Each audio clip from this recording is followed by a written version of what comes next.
আজকে একটা খুব লাইট চিকেন ক্লিয়ার স্যুপের রেসিপি তোমাদের সাথে শেয়ার করলাম।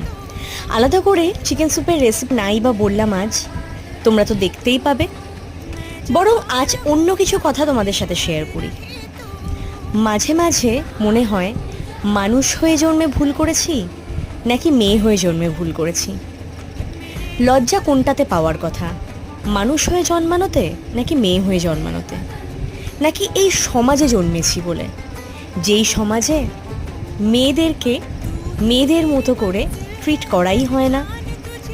জীবন ঠিক কত দূর নিয়ে যাবে, কোন জায়গায় নিয়ে যাবে, জন্মানোর পরে একটা শিশু কি বলতে পারে? না, বলতে পারে না। ঠিক সেই রকমই বলতে পারেনি মৌমিতা দেবনাথ, যার নামটা এই কদিনে আমাদের সবারই চেনা হয়ে গেছে। সত্যিই কি তার শেষটা এরকম হওয়া উচিত ছিল, নাকি আজ কোনো না কোনো দিন তার সেবাও আমাদের পাওয়া উচিত ছিল? আজ মন থেকে ধিক্কার জানালাম এই সমাজ ব্যবস্থাকে।